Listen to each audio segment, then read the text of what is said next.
everybody, welcome to part 1 of the counterproductive activities playthrough of Kitten. I'm Drew. I'm going to be the guy playing the game. Kitten is a downloadable action platformer. You can get it on Xbox Live, Steam, or PSN. It's based off of a webcomic by the same name. The creator of the webcomic also created the game. So, he also created Force Unleashed, so the game's bound to be good. Unfortunately, it's going to suffer for a little bit of loading times, but whatever. Let's get started. New game? I'm positive. Here we go. Loading times. They're the best. I love them. Love them to death. You know what? I don't even want to play the game. I just want to look at loading times with hints. Damn. Alright, here's Hollow Wish, the planet our adventure is going to be taking place on. And here is our protagonist, Kit. Okay, that's not Kit. Ballad. There we go. Kit. Breaker key. K559558. She's a cat cat bounty hunter person with a tail. She's pretty cool. I'll take it. Actually, Pumpkin, This is Justice. I think I'll take She's it. not a cat. Huh?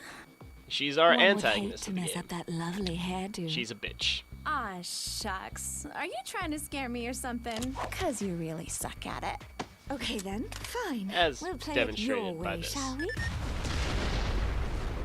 What the? My ship! Oh, I'm sorry. Did you need it? Thanks for this. Ta-ta. Are you just gonna let her get away with that? Actually, yes. You will need to So resolve useful. the situation on your own.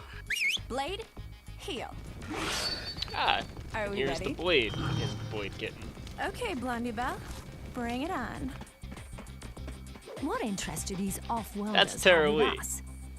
That She's human also has an a new playmate. antagonist. Let's keep an eye on them both. What are you two noinks doing? She's getting away. These This are is a mercenaries of restricted the area Soul under the Triumvirate. protection They're of the called Soul Solars, Triumvirate. and they will be the main cannon Stand fodder. back or we will Blade proceed with fodder. the use of deadly force. Whatever, This is they're your just like the final junk warning. that gets in the way Thank between you. My us breaker and key. the I exit. said this is your final warning. Okay, Ginger Pants. You can just stop there.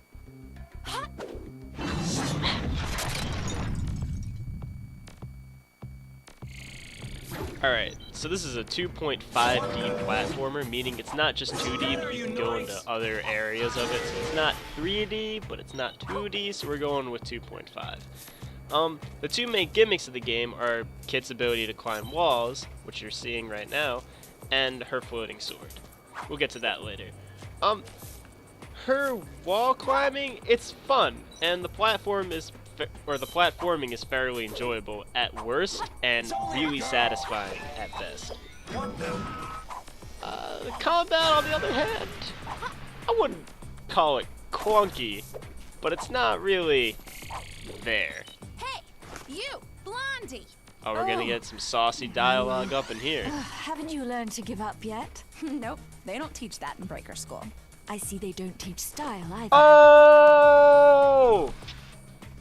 My breaker key! So here we have our sword gimmick, which is the fact that you can have a long-range sword attack with B, and there are going to be those sword switches every now and again that you're going to have to use. Switches do multiple things like activating fans, or elevators, or doors. And here's sliding. The slide mechanic. Kind of underrated. I feel like it should be a staple in most 2D games now.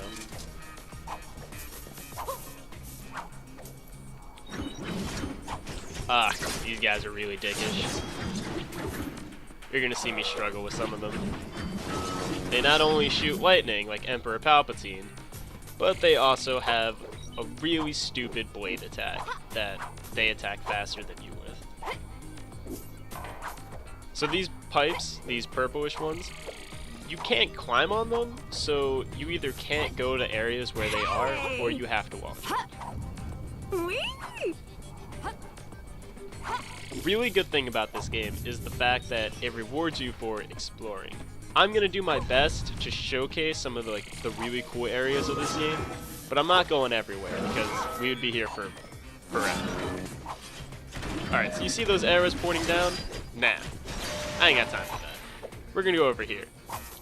There's multiple different pathways and different branches that you can go through in this game. Via breakable rocks, just going straight up, going straight down. Maybe there's like, I don't know, there's hidden teleporters throughout the game. I'm going to be going through one or later on this part. And they usually lead you to money, but sometimes they lead you to treasure chests, which there are a set number of in each level. And so like if you want to complete, if you're a completionist and you want to complete the game 100%, you're going to need all those treasure chests. Or if you want the achievement. But yeah, who cares? There's also data pads or data links. They're like little digital cards.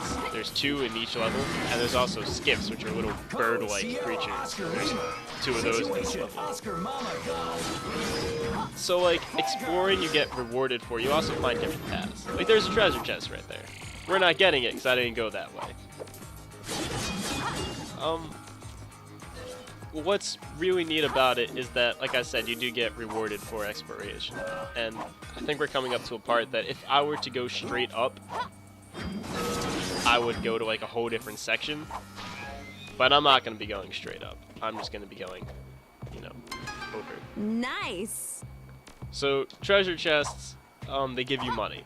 Data links and skiffs don't give you money, but what you use money for is what's called hex. What you use hex for is to buy upgrades. Upgrades will increase either your health, which is that pink circle with the cute little Japanime face, or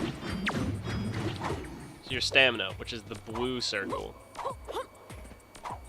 The stamina gets used for your B attack, which is your long blade attack. It also gets used for running faster, or just moving faster in general, because you can climb faster. And it gets used for your special moves like the ground pound, which I have already used. You can also buy costumes, and you can buy swords. The swords actually do something, so like deal more damage faster, have like a special ability. The costumes are kind of like Resident Evil costumes. They're on all the time, so they're in like every cutscene and stuff.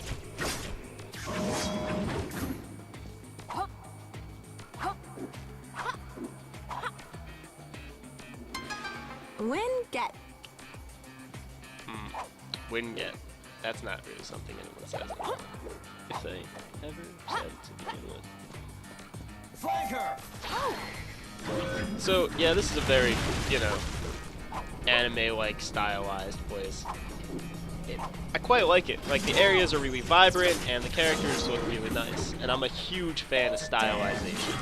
And this game is mad stylized. It's very anime-esque, but at the same time, I don't know if I'd really associate it with anime. Maybe just the fact that it's like a cat girl, and that's really Japanese. This is me not having any stamina, so I can't do anything except be attacked. Don't worry, I do not die in this playthrough. Do I die? I don't think I died. I shouldn't have died. Pretty sure I don't die. Alright, here we go. I'm going to go into a teleporter right now. There we go. Oh, that's nice. That's even better. Let's try this again. Up. Success. I'm too good. Alright. These are, you know, gonna be another item that's gonna be repeated multiple times, the slamming crates.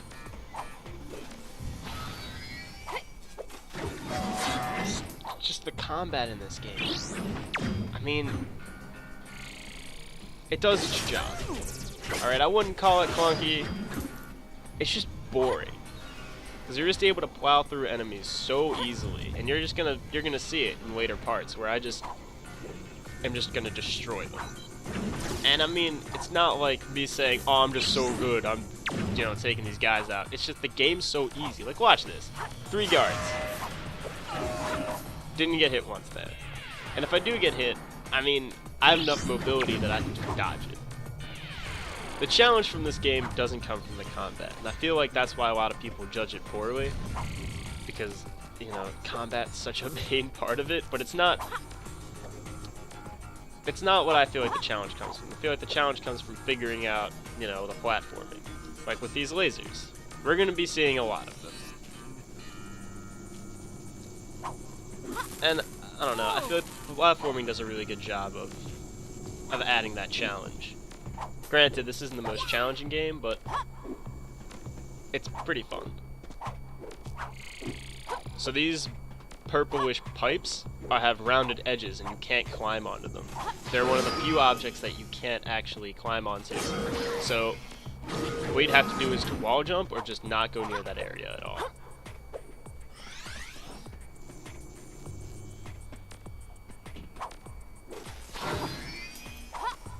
This game actually adds a lot of cool mechanics in that I don't really see in a lot of 2D platformers. And that's apart from the wall climbing thing. It's got this like this grip that you can use if you use your shield on the side of a wall. I just did it on that rock.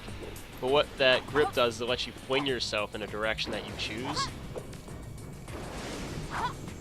And I mean, that's pretty cool. So you can go to places higher, you can go to, like, you can do it on a pipe and go up to areas on the, where you wouldn't be able to climb to. So it adds more to the exploration. And then I've already done it once, but I'm gonna do it again in like a more open area. Is the triple jump, which, you know, like a triple jump from Mario 64, Mario Sunshine, you know, like the staple Mario triple jump. Too slow, Sunshine. Give it I up, don't feel like a Ballad. lot of games You're have playing that. in the wrong end of the pool. What, the toddler's waiting pool?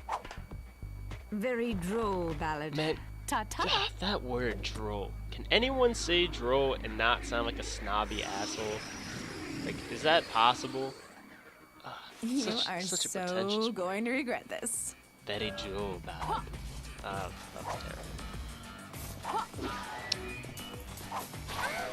Looks like we're coming to the end of this long level. Now, most levels are around 7 minutes long. This one's kind of longer.